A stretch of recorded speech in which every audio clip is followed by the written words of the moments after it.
People say Space Marines are heroes. My father died waiting for one to prove it. The memory burns hotter than the fires that swallowed our hab block, hotter than the ruins I still smell in every breath. I was only a boy then, too small to lift the collapsed strut pinning my father to the floor, too weak to drag him clear. The air was thick with smoke, the kind that claws down your throat and settles like ash in your bones. I remember the taste of melting plasteel and the stink of burning oil dripping from the ceiling as alarms screamed across the district. I remember the desperate chorus of civilians trying to outrun the collapse of our world. But above all of it, above the noise, the heat, the terror, I remember the heavy footfalls that shook the ground as the Astartes arrived. I saw their armor first, gleaming through the smoke like the eyes of some iron god. Ceramite plates blackened by firelight, sigils carved deep into their pauldrons, bolters held like executioners' tools. They moved through the flames without slowing, without flinching, as though the inferno itself dared not touch them. People parted around them, reaching for salvation, begging, screaming. My father too, he raised one trembling hand toward the giant looming over us. His voice cracked, but I knew the sound, pleading, hopeful, desperate. The Space Marine paused. For a heartbeat, just one. I saw his helmet tilt toward us. I remember thinking, this is it. This is the moment heroes are made. My father believed it too. His fingers curled upward, reaching for help he thought would come. But the Marine turned away. He didn't speak. He didn't hesitate a second time. He simply pivoted, stepped over the rubble, and walked past us into the smoke. I heard him shout something to another survivor deeper inside the wreckage. Someone responded, panicked, hurt, young. The Marine rushed toward that voice, with a speed that made the flames recoil from his path, and my father let out a sound I still hear in my sleep, a mixture of pain and understanding, as if he'd finally accepted that his life weighed less than someone else's, as if he forgave the giant for making that choice, even as it stole his last hope. He looked at me then, eyes watering from the smoke, chest rising in shallow gasps, and forced a smile that was more grimace than comfort. "Run," he told me. "Live." I didn't want to. I clawed at the rubble, tore my fingers bloody trying to free him. My hands were shaking so hard I couldn't even grip properly. I begged him not to leave me, but the structure groaned above us, metal shrieking its final warning. He shoved me away with his remaining strength, his voice hoarse as he repeated the order. I ran because I was a child, because the ceiling was collapsing, because the Marine's retreating shape had already vanished into the blaze and left no one else to look to. I made it out. He didn't. I stood in the ash-choked street, surrounded by other survivors, all coughing, all crying. When the building finally came down behind me, the shockwave knocked me to my knees. I remember staring at the fire reflected in my own tears and thinking one thing with a hatred so sharp it carved itself permanently into my soul. Space Marines don't save people. They decide who is worth saving.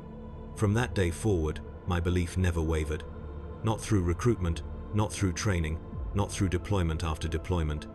Every time I saw a giant in ceramite stride past wounded guardsmen without looking down, I felt that same fire inside me flare hotter. Every time they barked orders meant for us to die obeying, I remembered my father's hand reaching for a hero who never came. That hatred shaped me more than any drill sergeant or battlefield ever could. Hatred is a kind of discipline. It gives shape to your thoughts, weight to your convictions, purpose to your words. I carried mine like a rifle across my back, always there, always loaded, always ready.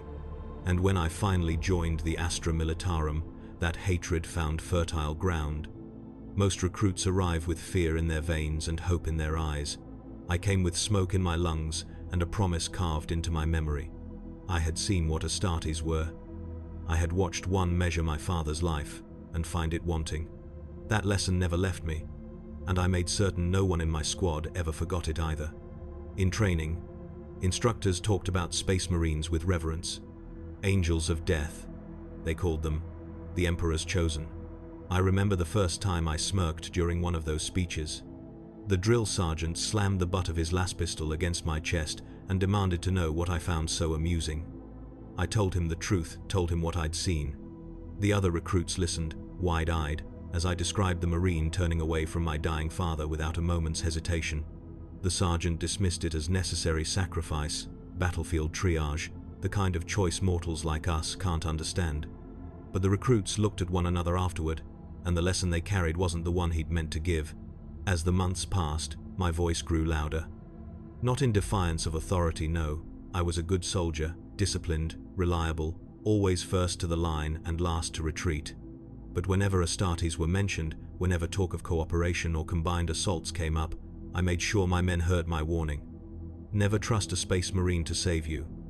Their duty isn't to us, it's to the war. And the proof, as I saw it, was everywhere.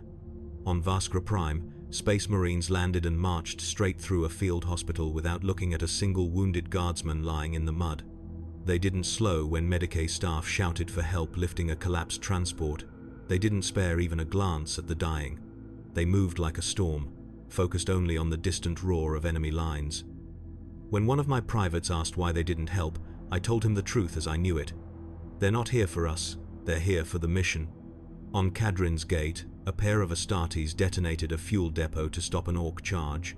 They saved the city, but the explosion swallowed a platoon of our own troopers who were still inside. Command called it necessary. I called it predictable. My squad listened. One night, as we crouched around a fire pit on deployment, the youngest of them, Laren, barely old enough to shave, asked me why I hated them so much. I told him everything. The burning building, my father's outstretched hand, the Marine who looked right at us and chose someone else. When I finished, Laren stared into the flames for a long moment before saying, "If they didn't save your father, why would they save any of us?" I didn't answer, because I didn't need to.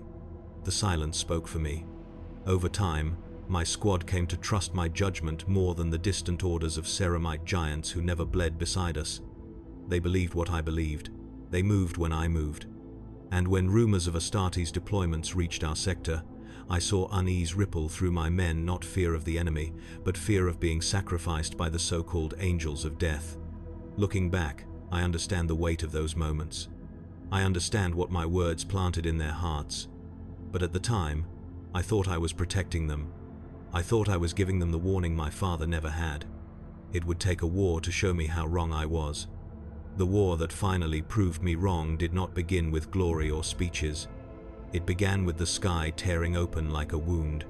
One moment our patrol was trudging through the market ruins of Harkon district, dust thick in the air, the faint tang of rust and promethium drifting from shattered kiosks. The next, the horizon bloomed with unnatural light. Vox channels erupted in screams and static. Anti-air batteries spun and fired blindly into the clouds. The ground trembled beneath our boots as something vast entered the atmosphere. Enemy invasion full scale. We didn't need command to tell us. Sirens wailed across the city as our officers shouted orders. Civilians poured into the streets, running for shelters already overflowing.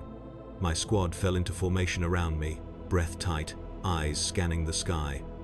Laren muttered a prayer under his breath, the kind that sounded more like begging than faith. Voss, always loud until fear shut his throat, clenched his rifle so hard his knuckles drained white. I told them to stay close, stay low, stay smart. All the things a good sergeant says when he knows the situation is already spiraling beyond control. Then the Astartes arrived. Drop pods slammed into the plaza ahead of us, scattering stone like shrapnel.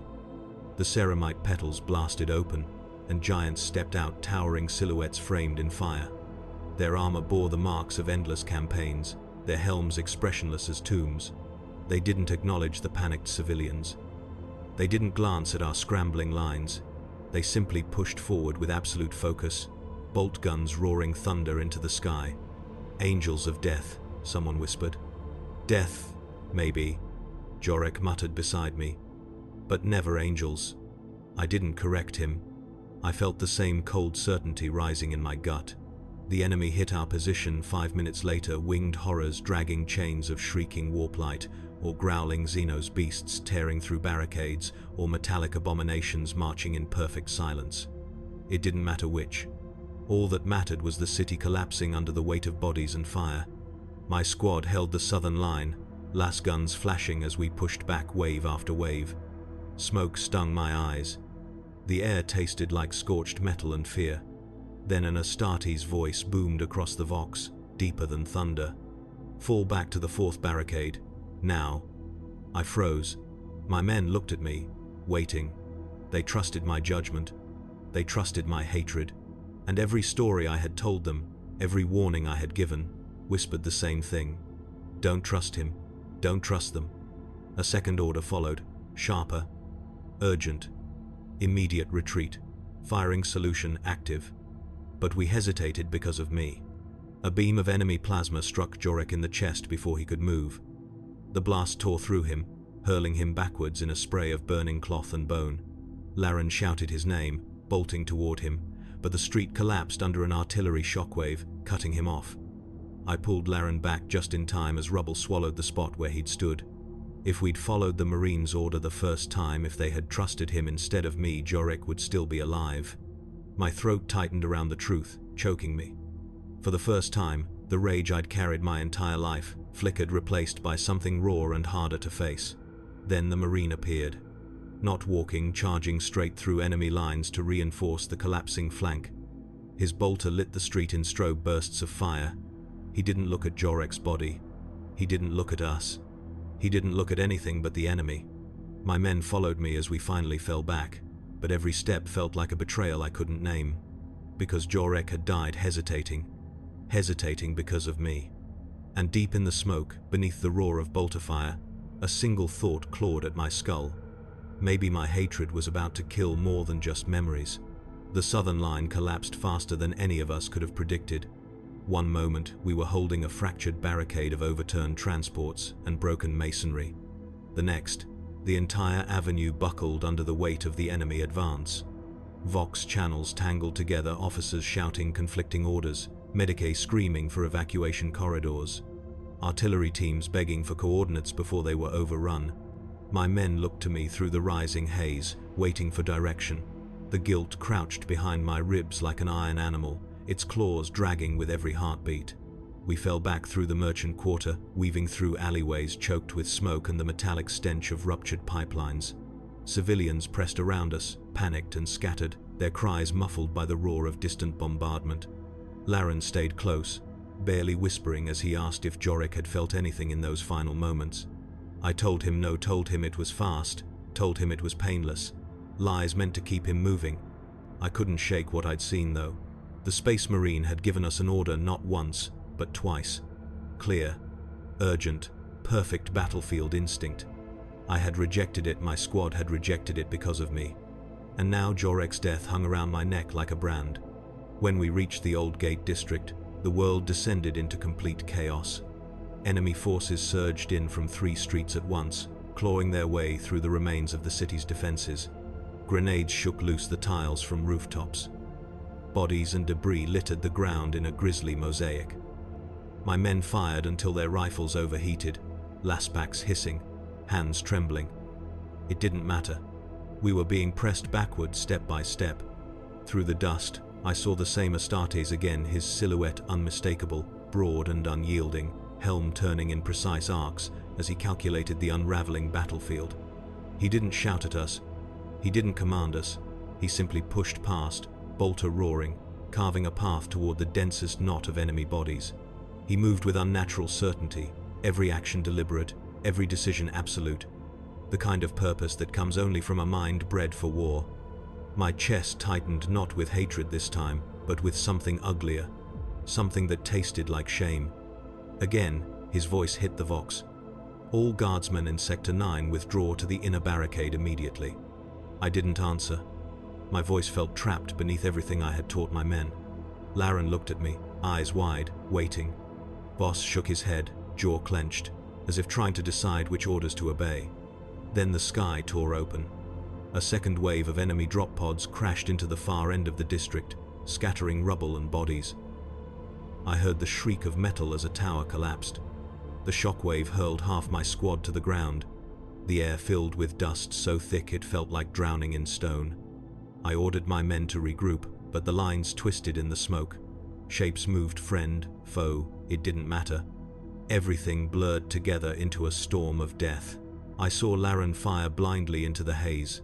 Voss dragged a wounded corporal behind cover, shielding him with his own bulk as the street was peppered with shrapnel. I waded through the debris toward them, trying to pull my squad back into a single formation before we were swallowed whole. Then the enemy surged through the smoke, dozens of them, and our position shattered. What followed was not a battle, it was a slaughter. My squad was split apart, forced into splintered pockets among the rubble. I screamed for them to fall back, to regroup, to move, but the city drowned my voice beneath collapsing stone and the thunder of bolter fire far ahead. One by one, I lost sight of them. I tried to push through, but the tide carried us apart like debris in a flood. Somewhere in the din, I heard Laren cry out. I heard Voss shouting his name. And I heard my own voice roar, cracking, ordering them to retreat, to survive, to do anything but die in this cursed intersection. But hatred doesn't obey orders, and guilt doesn't step aside. By the time I fought my way through to the shattered causeway, half my squad was gone, and the Marine's voice on the Vox calm, steady, unyielding echoed through the smoke again. Withdraw. Now. This time, none of my men were left to hear it. The deeper we fell into the city, the more the world seemed to crumble beneath our boots. The air thickened into a choking blend of soot and burning promethium, every breath rasping like sandpaper in my lungs. Buildings that had stood for centuries sagged inward, their support beams twisted by bombardment. Fires crawled along rooftops like starving beasts, chewing through the last remnants of a civilization that had already accepted its death. What remained of my squad stumbled beside me, 3 men, maybe 4. It was hard to tell through the smoke. Their silhouettes flickered like ghosts between collapsing walls. The street was a graveyard of shattered transports, discarded weapons, and bodies half buried by rubble. Each footstep felt heavier than the last, as if the city itself demanded that we lie down and become part of its ruins. A mortar shell detonated behind us, the blast wave slamming into my back and throwing me forward. I hit the ground hard, teeth rattling, ears ringing. When I looked up, Voss was getting to his feet, hauling a limping trooper under one arm. Laren wasn't beside him. "Laren!" I shouted into the smoke. No answer. I pushed forward, ignoring the pain lancing through my ribs. The fog of dust parted just long enough for me to see Laren pinned beneath a collapsed archway, his leg crushed beneath a slab of stone. He clawed at the rubble, face contorted with agony. "Sergeant," he cried when he saw me. "Please." I threw myself at the debris, fingers digging into the jagged edge, trying to lift it. The stone didn't move, not an inch. My hands slipped on the dust-slick surface as I pulled harder, muscles shaking, breath tearing from my chest in frantic bursts. Laren's screams grew sharper, desperate, terrified. Voss arrived beside me, dropping to his knees without a second thought. Together we strained against the slab, but the weight might as well have been the entire city. I shouted for tools, for leverage, for anything, but we had nothing left. Nothing but our bare hands and grief. "Sergeant, it hurts," Laren whispered, voice breaking. "I don't want to die here." A shriek echoed through the hollowed avenue, enemy war cries, growing closer. Voss looked at me, sweat streaking through the ash on his face. "We have to move," he gasped. "They're coming." I didn't move, couldn't move. All I could see was Laren Young, terrified, eyes wide with a faith I had stolen from him. Because he had believed me, because he had listened, because I had taught him to fear the only warriors who might have saved him. "Go," I said, my voice barely more than a breath. "Get the others to safety." Voss hesitated, but only for a heartbeat. Then he dragged the wounded corporal away into the smoke, leaving me crouched beside Laren as the enemy drew near. I took his hand. "I'm here," I whispered. "I'm right here." A figure struck me from behind, sharp, concussive, blinding. The world flipped, stone cracking against my skull as I hit the ground. My vision blurred. I saw shapes, claws, armor, weapons closing around us. Laren screamed once, high and sharp, before the sound was torn from his throat. I tried to reach for him. My hand dragged through dust, fingers stretching toward a silhouette I could no longer see. Then a weight crashed down on me, a beam, debris from above, and pinned me to the ground. Pain exploded through my hip and shoulder. The world narrowed to the taste of iron and the relentless throb of blood in my ears. Dust cascaded over me as the street gave way, pieces of the world burying me alive. My men were gone. My squad, those who still breathed, were scattered across a burning maze. The enemy marched past without noticing me, assuming the rubble had already claimed my life. I lay there, crushed, helpless, fading in and out of consciousness. Somewhere far away, I thought I heard the thundering cadence of power-armored footsteps, Astartes, moving like retribution across the battlefield. Their bolters cracked like lightning. But they didn't come for me. Why would they? I was just another guardsman buried in another dying street, a life too small to measure against the weight of a war. And so I waited for death, breathing dust, tasting regret, realizing only then that hatred had carried me here more faithfully than loyalty ever had. Death is quiet at first. Not peaceful, never peaceful, but quiet, like the world is slowly turning its back on you. Buried under rubble, half my body crushed beneath a collapsed support beam, I felt that quiet settle into my bones. Every breath drew more dust into my lungs.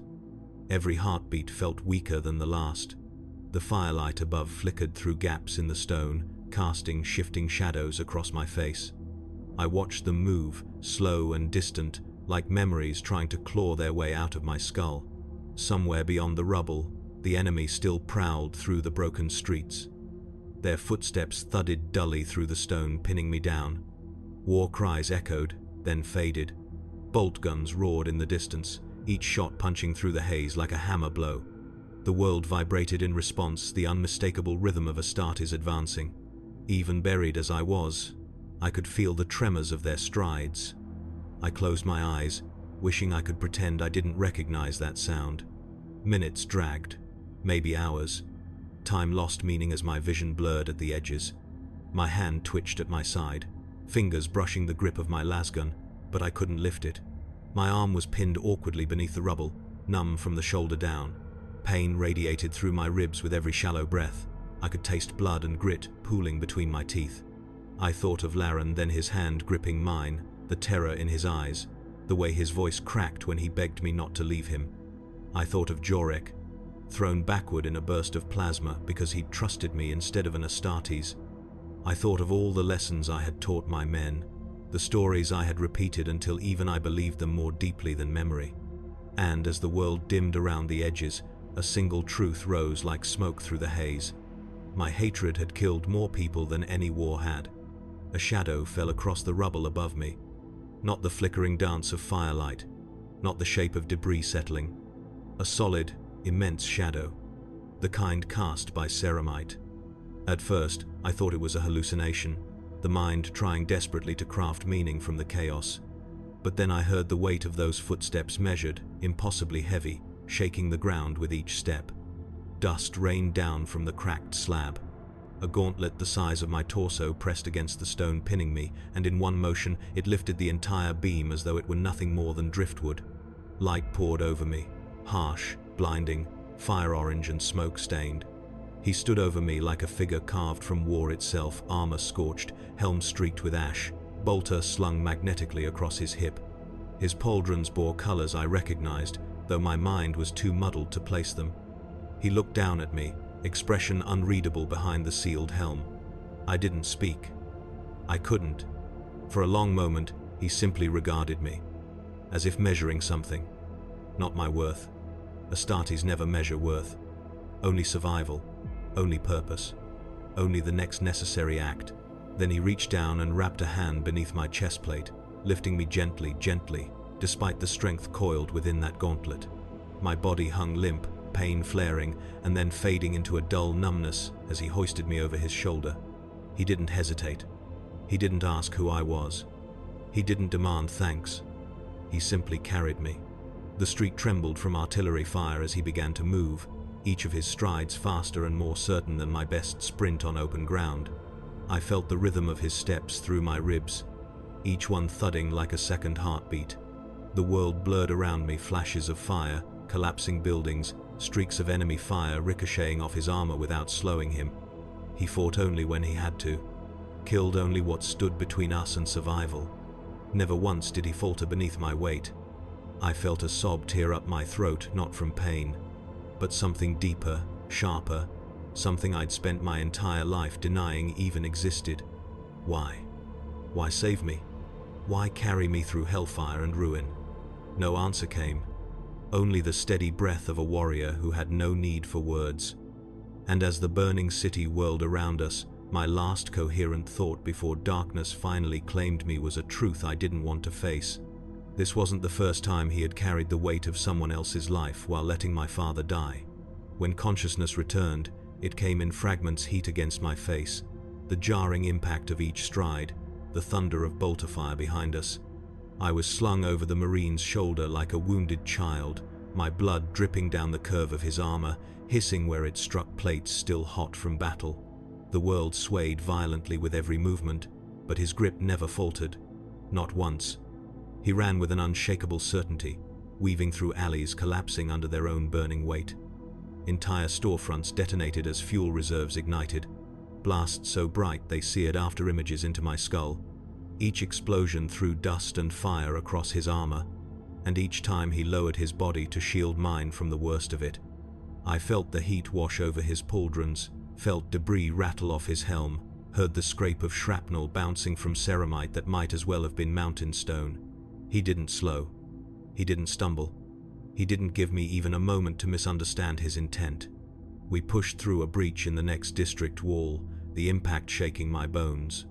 The city beyond had been reduced to a skeletal ruin, towers bent like broken fingers, streets carved open by bombardment, flames licking upward in desperate, hungry tongues. The sky was a smear of smoke and unnatural light, the atmosphere trembling from distant warp tears that refused to close.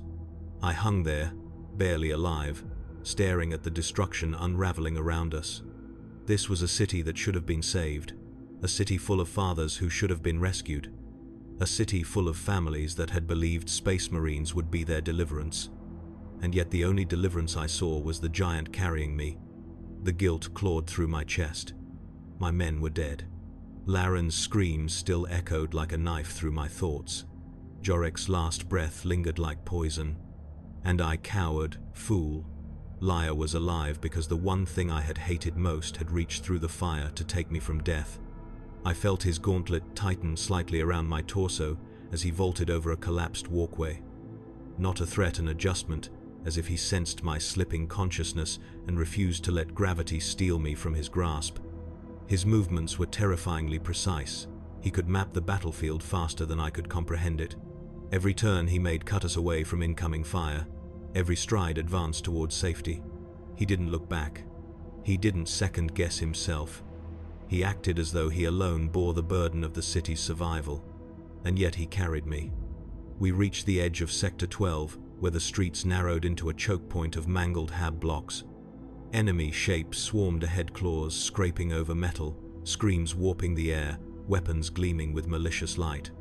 The Marine lowered me to the ground with one arm, positioning me behind a slab of fallen ferrocrete. I tried to lift my lasgun, but my fingers trembled violently, unable to find their strength. Before I could even speak, he stepped forward. The world became violence. Bolter fire tore through the enemy line in rhythmic bursts, each shot erupting into a blossom of gore. He moved with fluid brutality, each strike a calculated dismantling of the foe. When his bolter clicked empty, he didn't hesitate. He wrenched a blade from his thigh sheath, its edge glowing with residual energy, and waded into the melee. Bodies fell around him in a circle of ruin. I watched, helpless, as he became the center of a storm no mortal could hope to survive. He didn't fight like a man. He fought like a sentence being carried out. And as blood sprayed across the ruined street, the truth struck me with suffocating clarity. This was who I had hated. This was who I had blamed for my father's death. This was who I had warned my men to fear. A giant carved of war and silence, giving everything to save the life of a guardsman who had spent his entire existence cursing his name. I pressed my head back against the rubble, breath shaking, eyes burning. Because for the first time in my life, I wondered if I had ever truly understood what sacrifice looked like. The Marine didn't speak, not when the last of the enemy bodies hit the ground, not when the echoes of battle faded into the crackle of distant fires. He simply retrieved his bolter, reloaded with a smooth, practiced motion, and lifted me again as though I weighed nothing. My ribs screamed in protest, but I bit back the sound. Pain felt insignificant in the presence of something so relentless, so absolute. He moved deeper into the suffocating ruins, and the city changed around us. The air grew hotter, thicker, carrying the sour stench of ruptured coolant lines and the metallic tang of ozone. Lights flickered erratically as power grids failed one after another, throwing entire streets into darkness. In the distance, a reactor tower belched a stream of luminous fumes too bright, too unstable. A meltdown was coming. Whether minutes or hours away, I couldn't tell. He could. He shifted direction instantly, veering toward the industrial subsector with the precision of someone who saw every risk before it formed. He navigated collapsing corridors with a sense beyond mortal instinct, more like memory or premonition. The world buckled and groaned around us, whole structures tearing apart under the strain of bombardment and mechanical failure. Then, through the smoke, I saw a flicker of movement ahead, someone crawling across a fractured catwalk above a pulsing reactor conduit. A tech priest, robes torn, mechadendrites sparking, limbs twitching with half-functional servos. They dragged a damaged data core behind them, clutching it to their chest with desperate reverence. Something vital. Something meant for the reactor controls. They were seconds from falling. The Marine set me down, bracing me against a chunk of metal as he stepped forward. I watched him evaluate the situation with machine-like speed. I saw the way his helm turned the same angle, the same tilt I had seen all those years ago. My heart stopped. "This can't be real," I whispered, breath catching. He leapt. The catwalk shuddered beneath the impact. Screws snapped. Metal screamed. The tech priest slipped, mechadendrites flailing as they teetered over the edge. The Marine reached them in a single bound, gauntleted hand closing around their robes with unshakable force. With one arm he hoisted them over his shoulder, data core and all, then surged forward as the catwalk gave way behind him. He landed with an earth-shaking drop, shielding the priest with his body. And in that moment, watching the scene unfold through blurred vision and pounding pain, the world sharpened around a single, horrifying clarity. He had done this before. Not for me. Not for my father. But for someone else, someone the city needed more than one man trapped in a burning building. My throat tightened. The posture, the urgency, the absolute focus. I had seen it once, as a child drowning in smoke. The same Marine, making the same choice. He saved someone more important.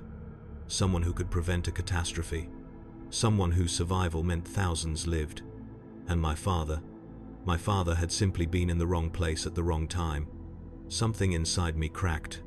I slid down the rubble, vision shaking, breath falling apart. Not from injury, not from fear, from understanding. He hadn't been cruel. He hadn't been heartless. He hadn't abandoned us because he didn't care. He had been saving a city. My childhood hatred, my certainty, my poison, my mission against the Astartes had been built on a story I only half understood. A story missing the parts spoken in the language of war rather than words. I wiped the grit from my eyes, staring at him through the wavering heat. He carried the tech priest toward me, armor stained with soot and blood. Not once did he slow, not once did he falter. He simply moved forward, unyielding, unstoppable, as though the survival of the world rested on every step. And as he approached, the weight of everything I had believed, everything I had taught, everything I had lost, crushed me harder than any rubble ever could. Because, for the first time, I saw him clearly. Not as a monster, not as a god, not as the villain of my childhood, but as the man who had carried the burden of triage so heavy it would have broken any mortal. And I had hated him for it. We reached the extraction zone at the edge of the industrial sector, what remained of one, at least. A landing platform once meant for cargo haulers now sagged under the weight of destruction, its support beams bent, its decking charred black from repeated bombardment. A single Valkyrie gunship hovered overhead, engines whining in protest as it fought to maintain stability against the storm of heat and ash. Floodlights cut jagged beams through the smoke, searching for survivors who were no longer there. The Marine stepped onto the platform and placed the tech priest beside a group of Medici personnel who rushed forward immediately. Their voices rose in frantic relief, speaking of reactor codes, containment sequences, last-minute chances at preventing total meltdown. But the Marine didn't acknowledge them. His helm turned instead toward me, still half slumped against a broken support column, struggling to breathe through cracked ribs. For a moment, he simply stood there, motionless, silent, immense. I felt small under that gaze, smaller than I had ever felt in my life, smaller than the boy I once was. Kneeling beside my father and begging the universe to be merciful, he walked toward me with deliberate steps, each one sending a tremor through the ruined platform. When he reached me, he crouched a mountain, lowering itself to speak to a stone. But he did not remove his helm. He did not offer a hand. He simply examined my wounds, his gauntleted fingers moving with surprising gentleness along my fractured armor, checking for vital breaches, assessing the damage like a craftsman judging a tool he intended to preserve. I found my voice somewhere amidst the shards of regret cutting through my chest. "You saved me," I rasped. He didn't respond. Of course he didn't. Astartes rarely spoke unless necessary. They didn't explain themselves. They didn't ask for thanks or forgiveness or understanding. They lived in a world of orders and duty, nothing more, nothing less. But I needed him to hear the words that had been choking me since I saw him leap onto that collapsing catwalk. My father. I forced the words out before the weight of them could silence me. "You left him to die." His helm lifted slightly. Not a full tilt, just enough to signal that he was listening. "You looked right at us," I whispered. "He reached for you, and you walked away." The platform groaned as stress-torqued metal shifted beneath us. Dust vibrated loose from the overhead beams, drifting between us like pale snow. The Marine's silence stretched long, taut, heavy enough to crush breath from my lungs. Then, slowly, as if the act required immense weight, he touched two fingers to the side of his helm. A faint click traveled through the air, followed by a static burst from a vox slate lying beside a dead officer. The device flickered alive, half-functional, its audio relay sputtering with damaged clarity. A voice played through the static, years old, distorted but unmistakably real. "Reactor breach imminent. Override codes located.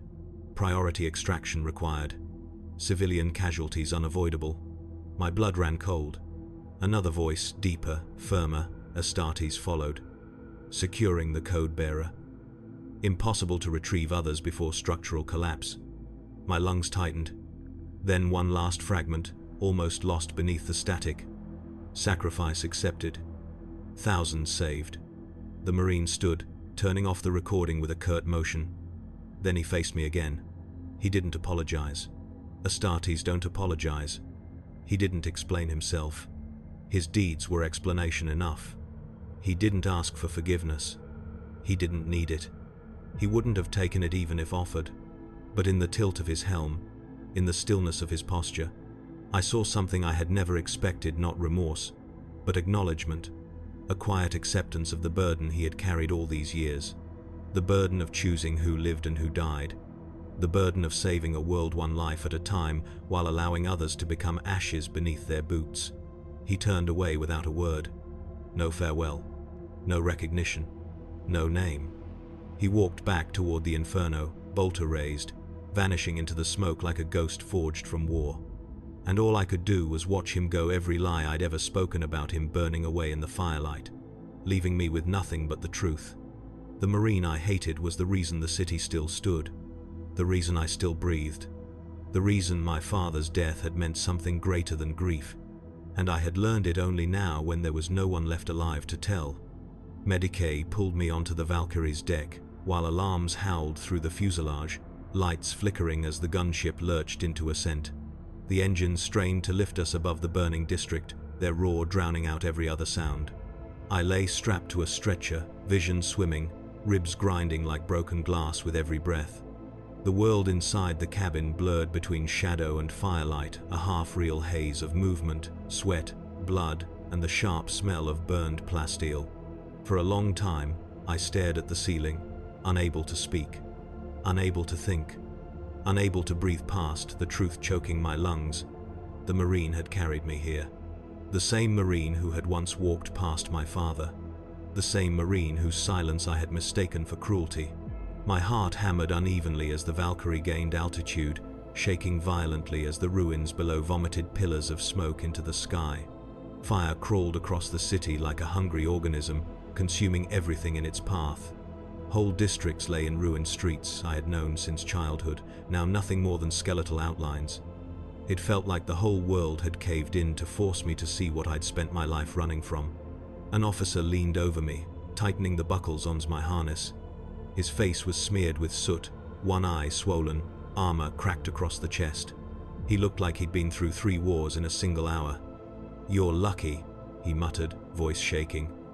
"An Astartes pulled you from Sector 12. No one else made it out from there. Lucky." The word tasted like poison. I didn't answer. The officer moved away to help a wounded corporal moaning beside me, leaving me alone with the searing ache of my thoughts. My father died waiting for help, and the help he waited for had already made its choice. A choice I never understood. Another lurch shook the gunship. A medic stumbled, catching himself on the bulkhead, then knelt to check my vitals. His hands were quick, efficient, practiced. He patched a gash along my shoulder, injected a stabilizing agent, then moved on. I heard him speaking to the officer. Reactor stabilization protocol succeeded. Tech Priest had the codes. City Center would have detonated without that data core. My breath caught. "The Marine retrieved him," the officer replied. "Dragged him out through collapsing structures. Damn miracle he survived." A cold, hollow feeling opened inside me. That was it. The missing piece. The truth buried under years of hatred. My father hadn't died because the Marine didn't care. He died because someone else needed to be saved more. Someone whose survival meant preventing the annihilation of the entire hive. I had spent my whole life believing the wrong story. The Valkyrie dipped suddenly, alarms blaring as the pilot dodged incoming fire. The cabin lights strobed wildly, illuminating the wounded lined up against the walls. Some groaned, some prayed. Some stared blankly ahead, eyes already gone.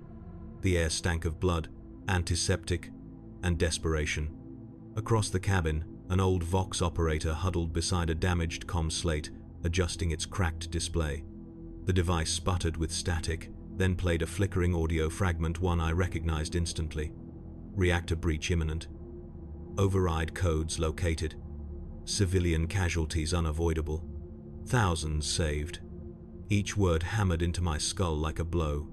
I pressed my trembling hand against my chest, trying to steady the storm inside me. All these years, I had hated a man who carried burdens I couldn't even comprehend. I had cursed him for a decision that saved millions. I had judged him from the innocence of a child and carried that poison into adulthood, into war, into leadership, into the graves of my own squad. And now, only now, when everything was lost, did I understand the truth. The Marine had never been the monster. I had been my own. When the Valkyrie finally leveled out, its engines roaring into a steadier rhythm, the cabin quieted not with peace, but with exhaustion. Medicae whispered instructions. Officers murmured casualty counts into failing Vox units. The wounded drifted in and out of consciousness, their breaths shallow, their faces ashen. The gunship carried the broken remains of a battalion, yet the silence felt heavier than the bodies on the deck. I lay staring at the dim ceiling lights, unable to escape the echo of that recorded message. "Reactor breach imminent. Override codes located. Thousands saved. Thousands." My father had died for thousands.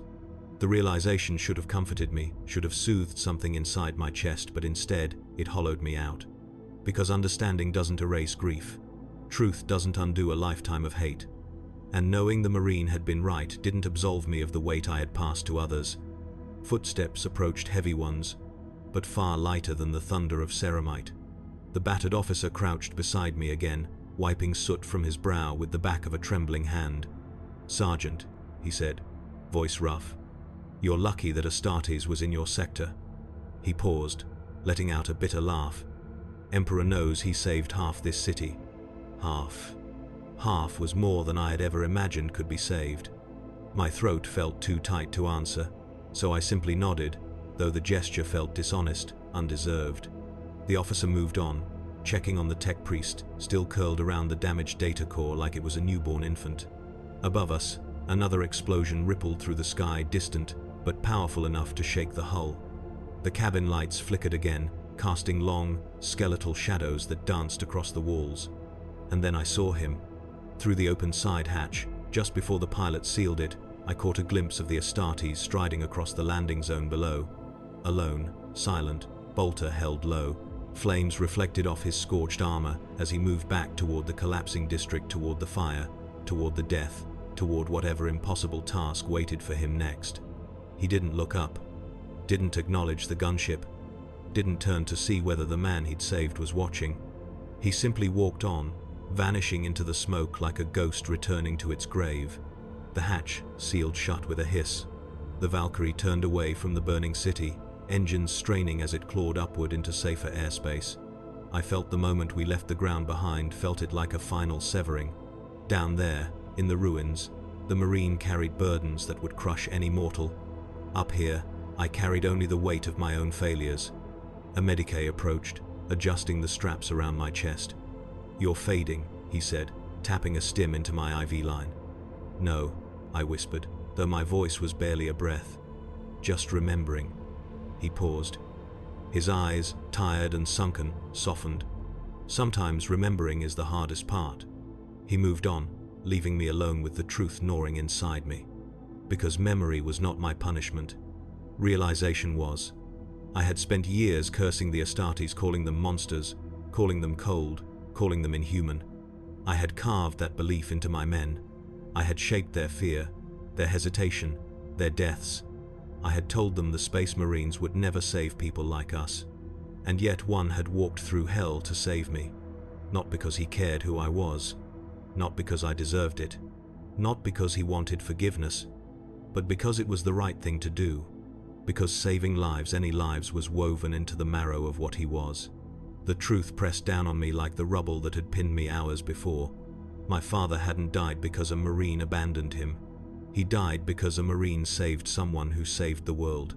My squad hadn't died because the Astartes gave poor orders. They died because I taught them to mistrust salvation. And I, breathing, wounded, alive on this Valkyrie, had to live with that knowledge.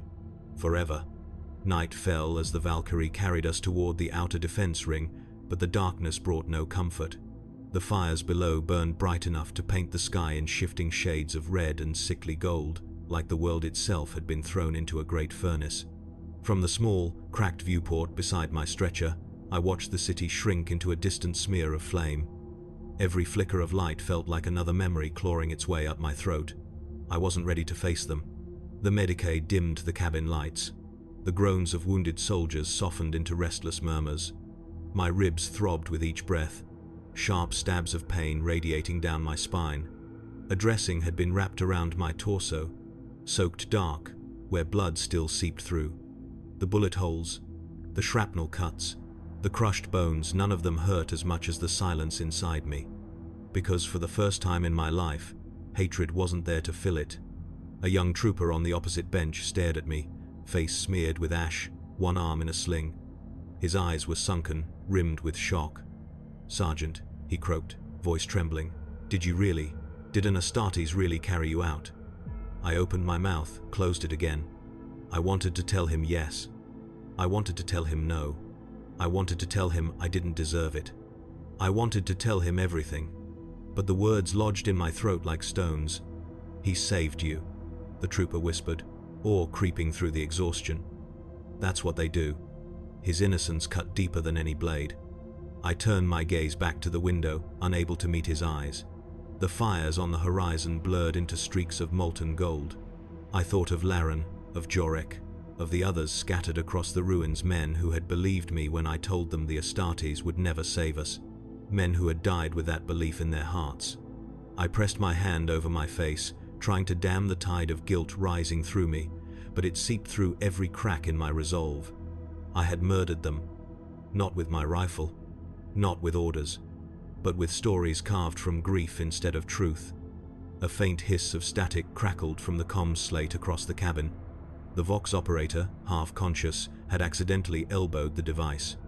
It sputtered again, and a fragment of the old recording played once more. "Collapse imminent. Cannot retrieve all survivors. Prioritizing code bearer. The city must stand. Accept loss. Accept loss." The final 2 words repeated, looping through broken audio. Accept loss. Accept loss. They burrowed beneath my skin, reopening wounds I had never allowed to heal. My father had accepted his own loss that day. The Marine had accepted the weight of that loss. And I, child, soldier, fool, had refused to accept anything except my own anger. The Valkyrie banked sharply, throwing my stretcher against its restraints. Outside, the burning hive faded behind a curtain of night. Ahead lay the dim outline of the fortress bastion, its walls stark and unbroken, its turrets bristling with gleaming weaponry. Safe ground. For everyone except me. Because safety meant time to think.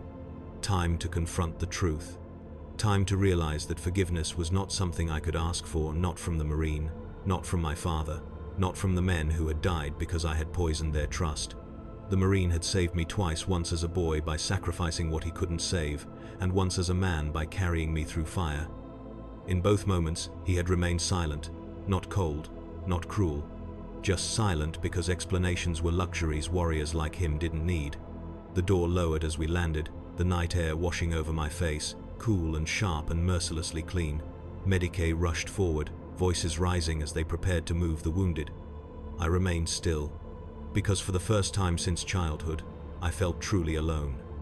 Not abandoned, not overlooked, not ignored. Alone with the truth I should have known all along. My father did not die because a space marine abandoned him.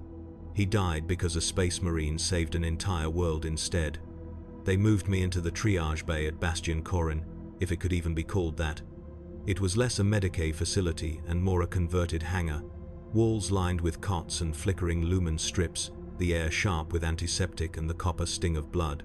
The wounded lay shoulder to shoulder, some whispering prayers, others staring blankly at the ceiling, already lost somewhere between life and death.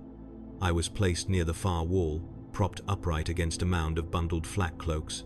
Every breath rattled through me like broken glass.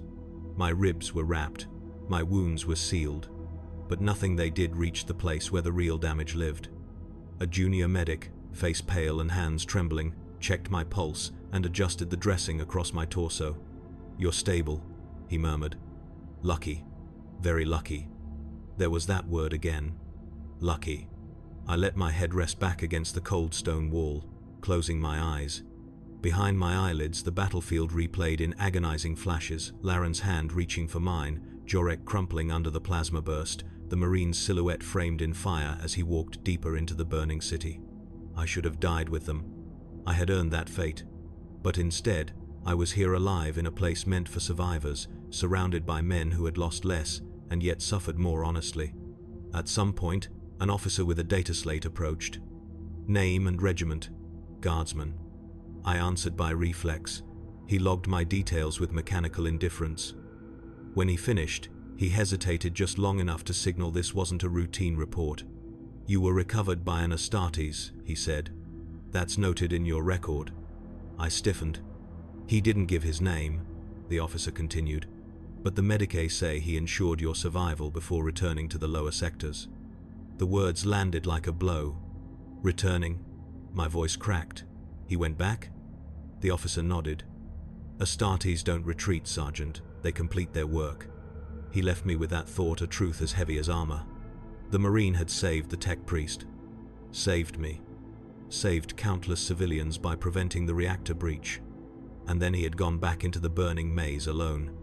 The weight of it settled into my chest, suffocating and undeniable. He hadn't stayed to receive praise. He hadn't lingered to be thanked. He hadn't even spared a moment to confirm I'd survived. Because none of that mattered. Not compared to the war still unfolding. Not compared to the lives still hanging in the balance. Men like him didn't need gratitude. They didn't need recognition. They didn't need forgiveness. Only purpose. The Medicae returned, replacing IV fluids, checking vitals, murmuring comforting lies meant to soothe frayed nerves. I barely heard them. My mind drifted through memories I had spent years twisting into weapons, stories of cruelty, indifference, betrayal, stories that had shaped every decision I'd made, every command I'd given. Laren's voice trembled in my ears. "If they didn't save your father, why would they save any of us?" And I had let him believe that. I had let all of them believe it. I stared at the ceiling lights until they blurred into halos. The hum of generators filled the bay with an oppressive drone. I felt the ache in my bones settle, dull but constant, a reminder of the weight I deserved to carry. Across the room, a chaplain whispered rites over a wounded trooper. The litanies floated through the air like drifting ash. Words of faith, words of absolution. I felt none of it. Because absolution requires ignorance. Forgiveness requires innocence. And I had neither left. The truth had stripped me bare, leaving me with nothing but the realization that survival was not a blessing. It was a sentence. Night bled into dawn without my noticing. The Medicae Bay never slept. It pulsed with the rhythm of agony and fading hope. Men cried out in their dreams, reaching for comrades who would never answer. Others lay silently, eyes open but unseeing, trapped in memories they would carry to their graves. The scent of antiseptic fought a losing battle against the iron stink of blood and the stale reek of fear. I watched it all from my corner, unable to close my eyes for more than a few minutes at a time. Every time I drifted, I saw flames. I heard Laren's ragged breathing. I saw Jorek's body thrown backward in a burst of searing light. And each time I woke, I felt the same hollow ache in my chest, a void where hatred used to live. Hatred had been easy. Hatred had been comfortable. Hatred had been a shield. Without it, I felt nothing but the crushing weight of truth. An adjutant visited during the early hours, his armor polished despite the grime coating the room. He carried a data slate filled with casualty reports. "We are compiling survivor accounts," he said, his voice clipped and professional. "Your squad." "My squad is gone," I said before he could finish. The officer paused, then nodded solemnly. "Their actions will be noted with honor." "No," I whispered. Don't do that." He frowned. "They died in the line of duty. There is no honor greater." I looked away, unable to bear the words.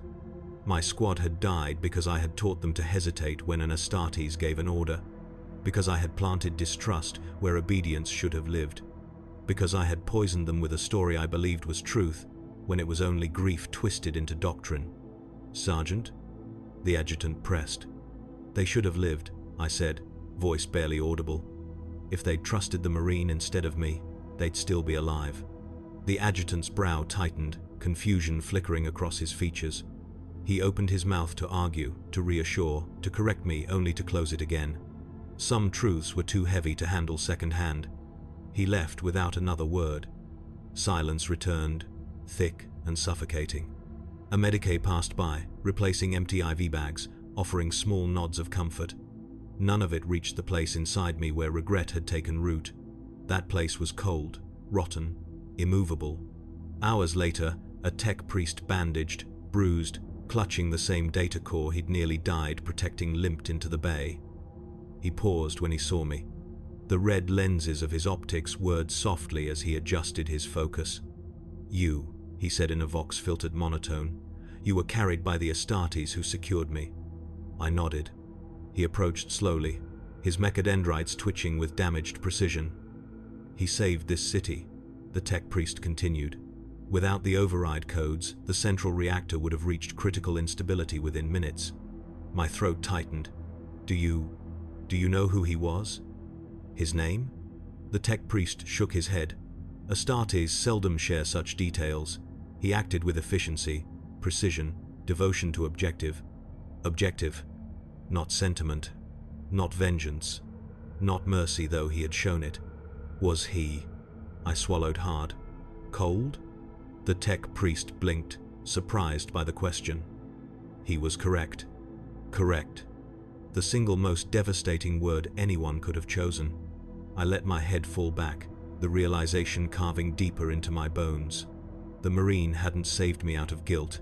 He hadn't saved me because he remembered my father. He hadn't saved me because of fate or forgiveness. He had saved me because in that moment, bleeding, broken, buried under rubble, I had been the correct choice. And that truth, as bitter as it was, made what came next even harder to bear. Because correct didn't mean I deserved it. Correct didn't mean he cared. Correct didn't mean he even knew my name. I clenched the edge of my blanket, nails digging into the fabric, breath trembling. All I wanted more than forgiveness, more than understanding, was to see him one more time, to ask him why. Not for the battlefield logic, not for the mission parameters, but for something human. Something I hoped still existed beneath that ceramite shell. But he was gone, returned to the fire, returned to the war. And I was left with the ashes of a life built on a lie. Night settled over Bastion Corin like a shroud, the lumens dimmed to half power to conserve energy. The Medicae Bay had quieted not because the wounded were healed, but because exhaustion had dragged most of them into dreamless, chemically softened sleep. Only a few of us remained awake, trapped in the kind of thoughts that no sedative could cage. I sat upright now, the pain in my ribs dulled to a steady throb. A blanket draped over my shoulders, more for the comfort of routine than any warmth it offered. I stared at the floor, at the scuff marks left by stretchers dragged hastily across the stone, at the droplets of dried blood that refused to be scrubbed away. Every mark felt like a voice, every stain a confession, but none louder than my own. A soft cough drew my attention. The chaplain, robes torn, Crozius dented, had approached my cot. His face was lined with the weight of 100 tragedies, but his eyes held the quiet steadiness of someone who believed suffering had purpose.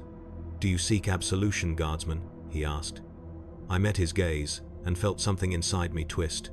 Not fear, not shame, just exhaustion. "No," I said. "I don't deserve it." He studied me for a long moment. "You carry grief deeply." "It's not grief," I whispered. "It's guilt." He lowered himself onto the empty cot beside mine, the wood creaking under his weight. "Guilt can be a wound," he said. "Left untreated, it festers." "This isn't a wound," I murmured.